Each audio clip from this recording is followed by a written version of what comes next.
I'm posting this video, to help anybody out there, as the, time may be coming when I'm going to stop posting. Um, I haven't decided yet, I'll wait for the Holy Spirit to tell me, if I should delete this channel or not, because I think maybe some people I'm helping. I hope, people genuinely victimized that are being helped. I hope it's not being shared amongst various kinds of, social work or medical or nursing or um, veteran care predators. Um, I hope I'm helping some people, with my skills and my skills in education and training. But all glory to God, and again, through our Lord, our Lady, through the saints, our Lord, and His mother, our mother, we prevail. And this is, you have to follow me with all this, because this is going to, go around in a lot of different areas. It's going to kind of be like playing racquetball, kind of, which can be very tiring. But you got to have your blinders off so you can see every direction. Um, but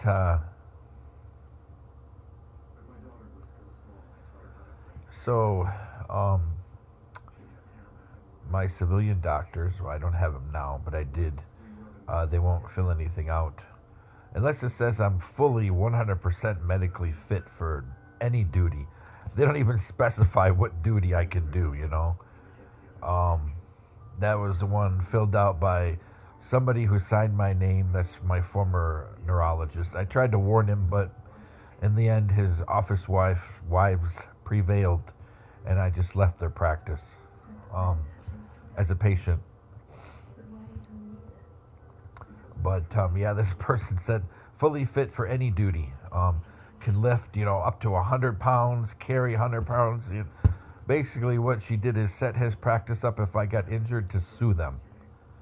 Because it was 100% fit for duty. Again, like I said, this person signed my name. I know it was a female because the handwriting was very soft, very rounded, almost elegant. There weren't a lot of points that came to it, and, with a, significant likelihood it was a female. And it was probably somebody, I would say, under 40. Being as there's no African Americans in that office or any Native Americans or Hispanic, I would say somebody white. So, but what I can't say is if it's somebody who's transgender or not. That's harder to say, because hormones do affect habits.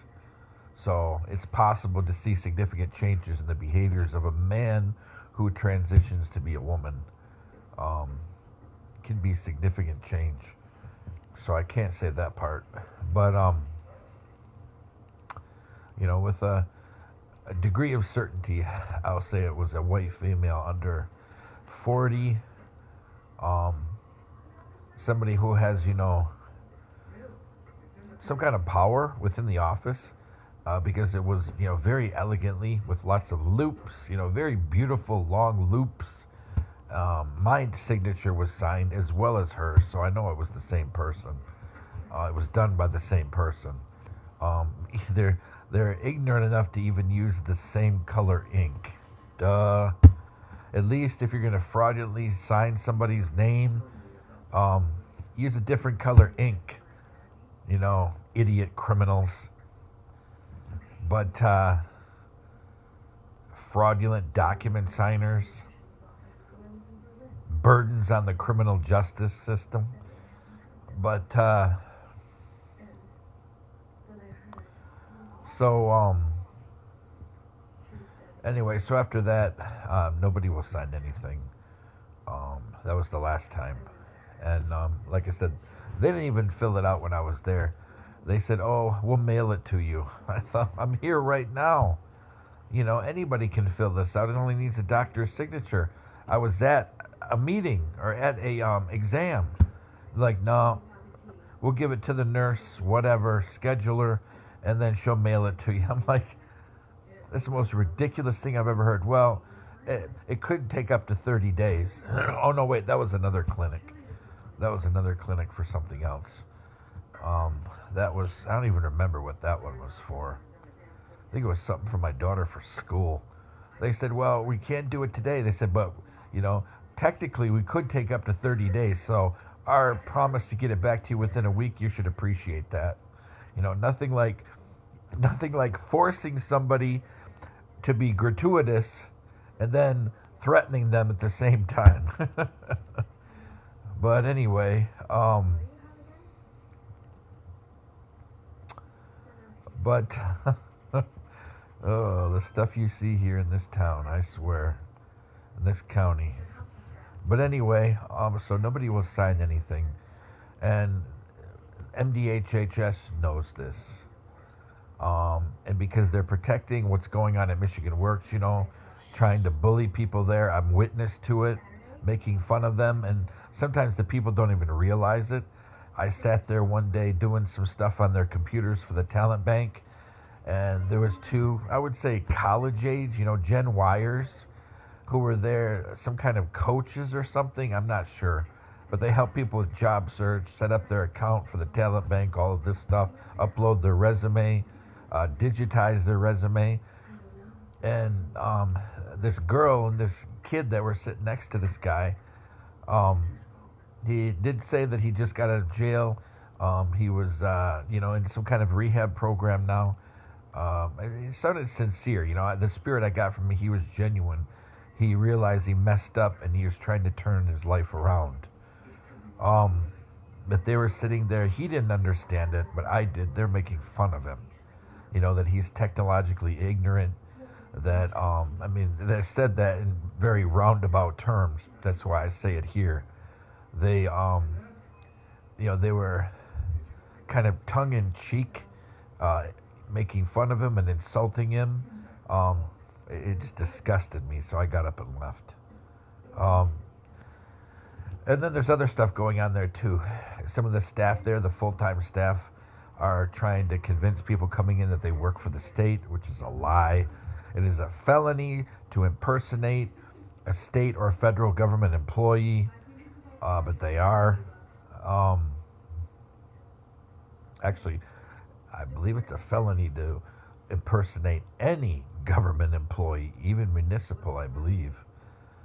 But, telling people when they're not, as I've said in other videos, at least Michigan Works Saginaw and Michigan Works Flint, they're not the same, connected to the same agency or the same entity, correction, not agency, entity, but they're both nonprofits. But the one in Saginaw is actually run by a nonprofit that this is kind of one of their branches, and it's a nonprofit that has, like, as I've said before, they have like 5 or 6 501c3s in one building. It's like you walk down a hallway and every other room is a new 501c3. Just like some of these 1%er giant apartment complexes in this part of the state where, an apartment complex may own 3 apartments on one block, but each one is owned by a different Inc. or a different LLC. But anyway, so the same thing is going on there. I called them out on it. I called them out on their refusal to sign police reports when, for example, somebody was hacking our, the stuff that we're posting online from my coaching, from my life coaching. I had a life coach there, actually 2. Actually one of them, they were really abusive to her. One of them is just a monster. One of them, they're really abusive to her. I encouraged her to file charges, and her boss did not like that. That was the last time I talked to her. But actually, her boss is also somebody that works. Her relative is on the county commission, the county board. So evidently, that's why she feels so powerful to abuse people.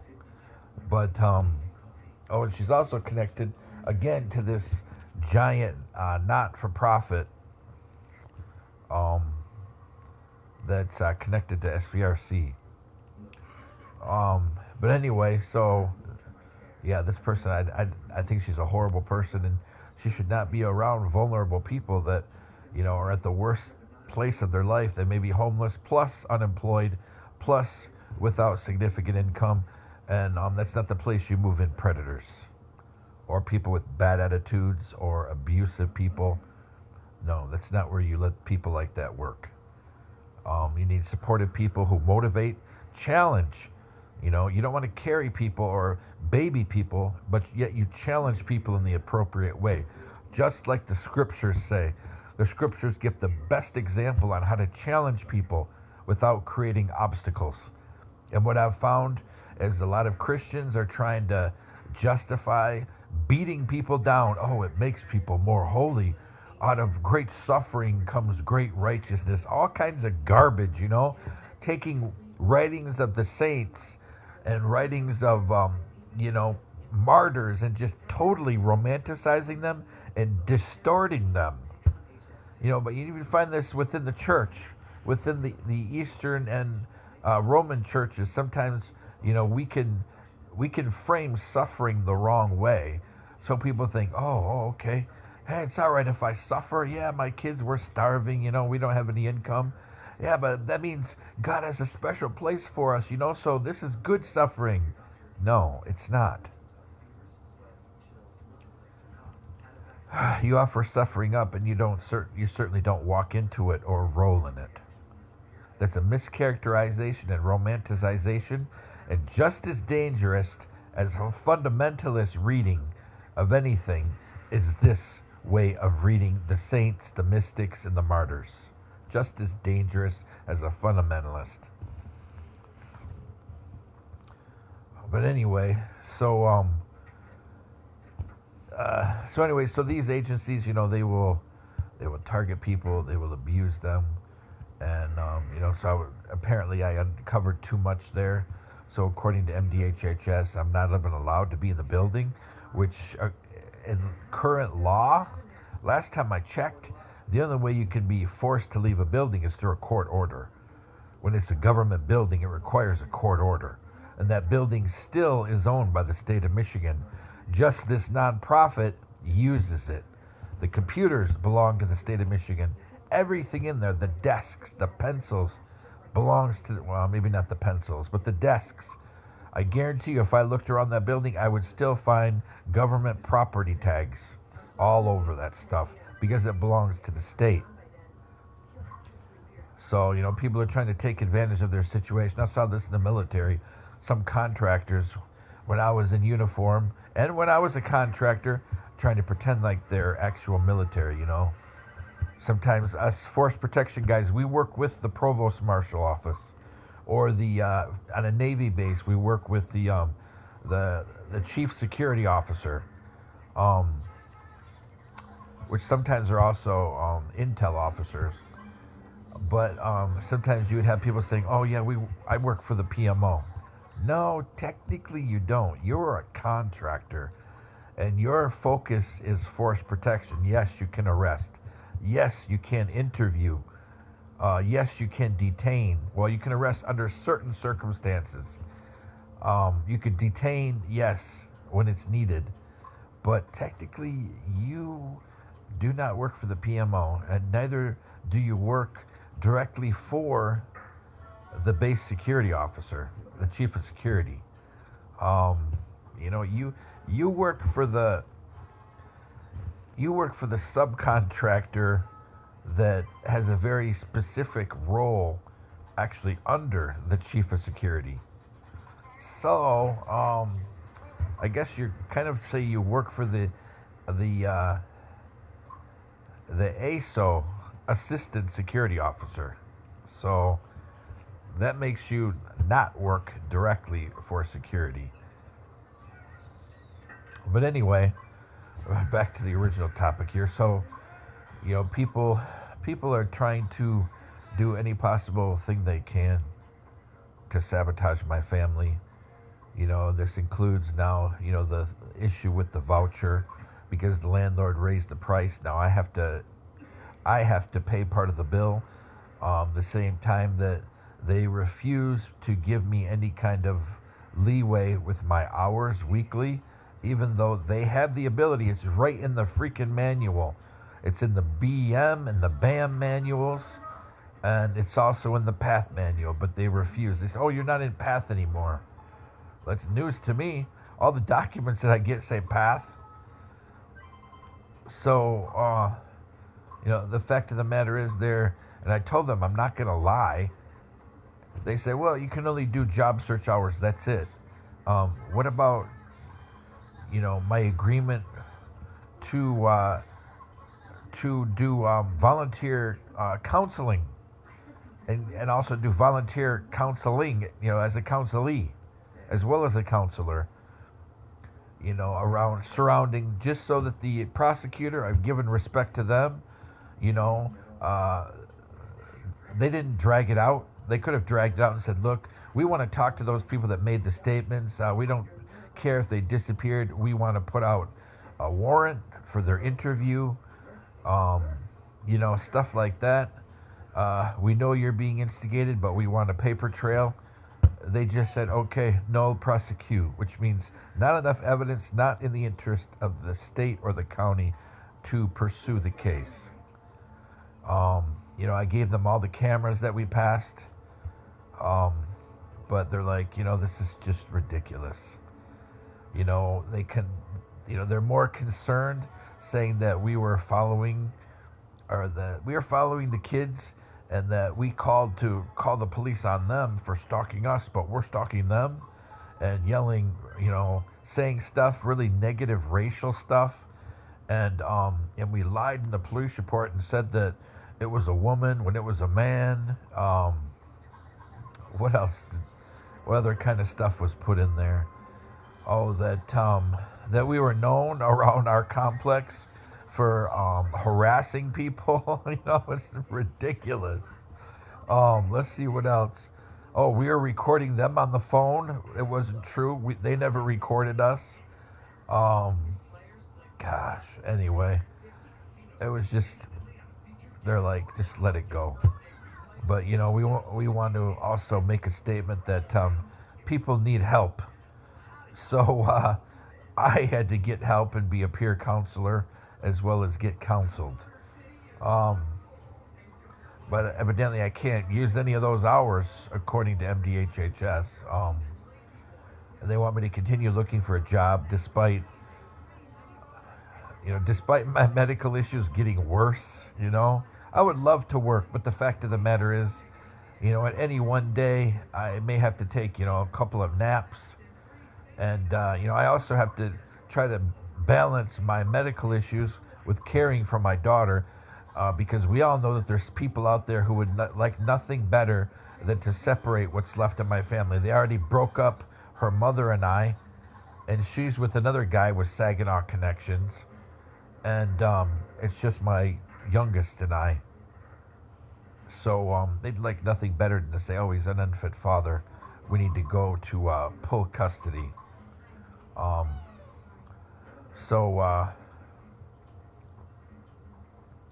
That being said, if you're being set up like this, I don't know what advice to give people, because I don't even know for our situation. I have not met with the social worker in 7 years. They refused to meet me. Actually, I take it back, 6 years. They refused to meet.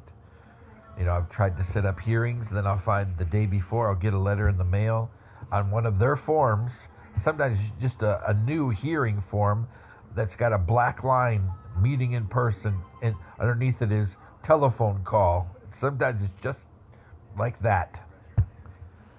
And they refuse to meet in person. So nobody is held accountable for what they do to us. And some of the people the names that have been thrown around, I try to find them in the state MDHHS org charts. They're not there. Police don't do anything about it. So, I can't lie, and I'm sure many of you out there, if you're watching this channel and you're like me, you're not going to lie and say, oh, yeah, I did job search this many hours. I'm not going to lie. I'm still doing family self sufficiency, VA, and disability stuff. It's not all job search. And my fear is that what they're going to try to do is set me up so that in the end, this has to be paid back and they take my passport. Because if they try to initiate a federal debt, they say, oh, yeah, he wasn't just doing job search, he's doing other stuff too. So, yeah, this much needs to be paid back. And until he pays it back, we're going to take his passport. That's my concern. Because nobody has sat down and ever explained the program, except my first coach, the good coach. The one that just disappeared. I think they fired her. She needed a little more practice, but maybe she's a new coach. I actually got farther with her than I did with some of the workers. Moving past barriers, actually putting them on paper and stuff. I wouldn't say she's a bad coach. She just needs more experience. But she's better than the other coach that was just downright abusive. And I met her one time at a soup kitchen. So her voice, yeah, she's kind of, she can be kind of mean. Maybe it could be illness or a language barrier or something. I don't know, but she was kind of in over her head. And then both coaches, I'm sure, were put in the middle between me and my demands for people to uphold the law and their supervisors who could care less about the law. They could care less. But so, my family is being set up for these benefits, and we can't get out of this situation. We're in a rut, and I just can't walk in and get a job at a grocery store or something. My medical issues are unpredictable. It could any time I may have to go back to the hospital for an issue with any one of the four of my organs that have issues, or it could be something else, or an airway problem. It's not that I don't want to work. I love making money, and I studied my butt off to do some very specific type work, which I can't do exactly what I studied for, but I could still do similar.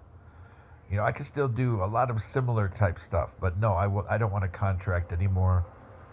The direction, I have no problem with what's going on with integration, to a certain extent, with armed forces. My problem is with the corruption that's entering the past few years, entering contracting, entering the Department of Defense.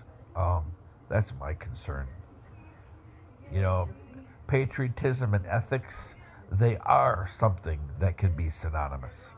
They do not have to be compartmentalized. But there's still a lot of stuff I can do. And, I can still serve in my country and defend it from enemies. Just not in the contracting world. Not unless, some company tries to recruit me and I'm really impressed with their efforts to be ethical, but yet still be patriots. Total patriots. None of this wishy-washy stuff. Are you going to take an oath and take a bullet for your flag, for your freedom, for your people, for your community, for your family, for your church or temple or mosque? Are you a real patriot or not? Then maybe I would, but otherwise, no. None of the wishy-washy or the, people that are in bed with politicians. No, thank you. I've had enough of that for a lifetime. So I can still do a lot. But the medical issues are the problem, and the fact that my background, it's hard to get hired with the background I have. so much education, so much training. It's hard. I can't forget to add the complication. I have my own security company with an operating agreement. If my partner is not written out of the agreement, I'm still giving him time to contact me. If he's not written out of the agreement and I go to work for another security company, someday my partner and even my company can sue me. We're licensed as an LLC, we're a corporation, but we're not operating and we're not licensed to provide security guards, but we can provide security consulting. But yeah, so I just can't go work for. It was suggested, hey, just go work for some, rinky-dink security company and sit in a car all night. First of all, I don't have a car. That's been the problem. MDHHS, this guy knows that. He's probably chuckling while he said it because they denied me for the car program. But I know of other people who've gotten the car program that, I'm not saying I don't wish the best for them, that they take care of their family and they protect their family. But the situation they're in, it's not going to change. The particular job they're in, like I said, I don't want to diminish, just like that guy who got the power chair, but I was denied. I don't want to diminish other people, what they've been given or their chances, just because somebody that held their case was a corrupt individual. I won't do that. But I will just say, that some of the, at least two people that got these cars, they got help with them. Their jobs, they're not going to go anywhere. Their situations are not going to change. And one of them, I'm sure about it, because she works part-time because she's on SSI. Her situation will not change unless she goes to school or something like that, or gets hired by some, big firm. Otherwise, her situation will not change. But they invested in her, but not my family. Obviously, through all my years in the military and contracting, I've shown my merit. Through all of my education, I've shown my merit. Through surviving everything that they've thrown at us, even living off nickels and dimes, I've shown my merit. And with a almost 20-page business plan, I've shown my merit. And not only does my business plan include multiple businesses that can be operated simultaneously and other businesses that can be operated parallel to them to show my merit, but it wasn't enough. So he knows all about the fact that I don't have a car. But if I took that job doing that security gig, and then at night, well, I don't have daycare. We've had a problem with getting daycares the past couple of years. We used to have a great one. Actually, two great ones. One was out of a home. Some great people. They very rarely did they do things I was concerned. Rarely. And sometimes if they did, it amounted to a miscommunication or a misunderstanding. But some of the other daycares that I've encountered or investigated or even allowed my daughter to go there for a time, some of them I've seen freaking predatory behavior. And so, I watched, for a couple of weeks after these things happened. And then in the end, I didn't feel comfortable, so I pulled her out. I saw behavior that's very questionable. We have a problem with that. We keep encountering daycares like that. Even when I look into their investigations for complaints, I'm not satisfied that they were adequately investigated by the state, because we know who does CPS investigations and daycare investigations around here. I met one of the ladies. She now has a daycare. So it's an old girls network. That's why some of these complaints, somebody says, oh, yes, such and such CPS investigator arrived on site and inspected the site, found no concerns for sanitary or safety or health issues or injury possibilities, discussed such and such event and informed daycare, probably better to do blah, blah, blah, case closed. You see it again and again and again. Because it's an old girls network. They all know each other. Some of them even go to church together. So how is that justice for the children and the families?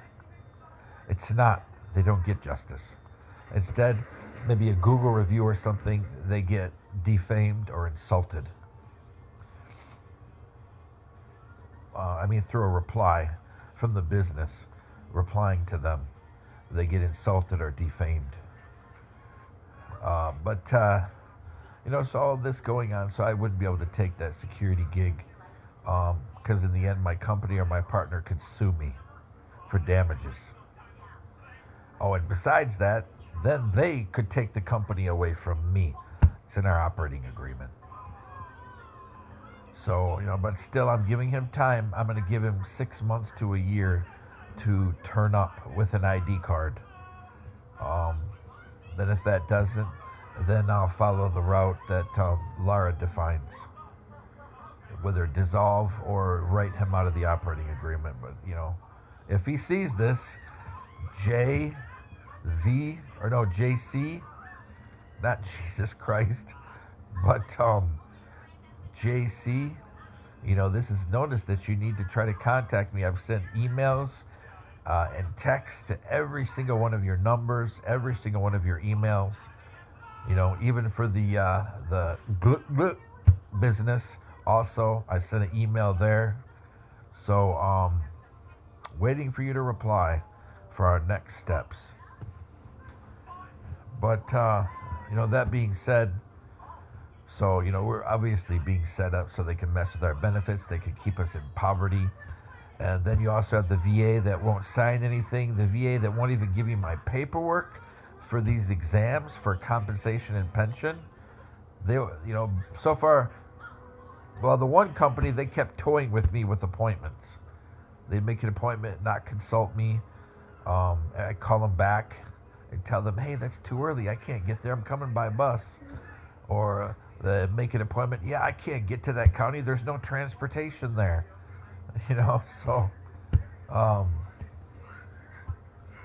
So then it went on to the other company, and they don't give copies of anything.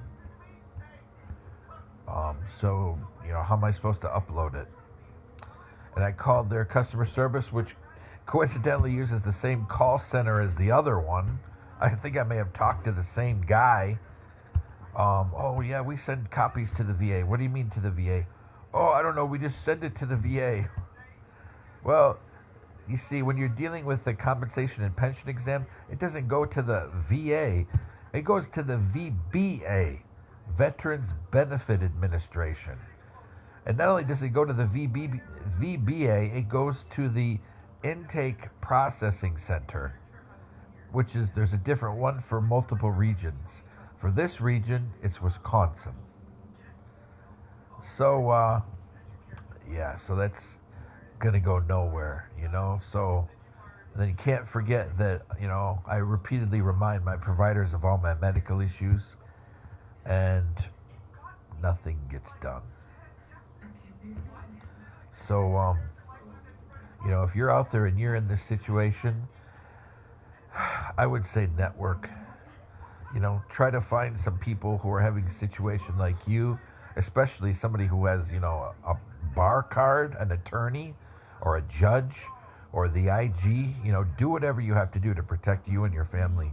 Like I always say, you don't want to end up like me, and you don't want your family to suffer like mine has. And in the end, Mary is our mother, Theotokos, and she'll protect my children, I believe. And I believe the Lord will also protect us. But sometimes we don't understand what his plan is, and we may not like it as parents. It may be very painful for us. But still, our God is a God of justice. You just hope that you see justice in this lifetime. But, try to network and try to talk to the IG in person. Don't call some call center. I've seen this from both parties, all these call centers popping up all over the country. And sometimes the only people that are in these call centers are people from Anonymous or QAnon or some other Antifa, from extremist groups So the people who are victims are not going to get justice because it's justice through a political lens, which we all know is never true justice. So you try to talk to them in person, even if you have to drive hours and hours away, or maybe they have a branch office in your state and you have to drive to the middle of the state, whatever it takes, talk to somebody in person, and maybe find your county sheriff who's, maybe a straight and narrow person, or a chief of police who's straight and narrow. You try to find those good, righteous people, whether they're believers or not. I would rather have an atheist who's an ethical person and follows the Torah, follows Jesus' commands, than I would a fellow believer that sits next to me in church. But once they walk out, the rosary goes not only in the pocket, but in the pocket of their jacket, in the trunk, and then they go back to their normal life of living in sin, destroying people, or a person that comes up to the front of the altar at an evangelical church and repents and maybe even gets prayed over by the pastor and the elders, and then they walk right out. And once they leave the parking lot, they're back to planning mayhem and destruction. I'd rather have that atheist where there's hope that maybe the seed of faith will flower in them than the person that's been given the seed of faith multiple times, every Sunday, every Saturday, and they walk right back into mayhem and destruction, and that flower wilts.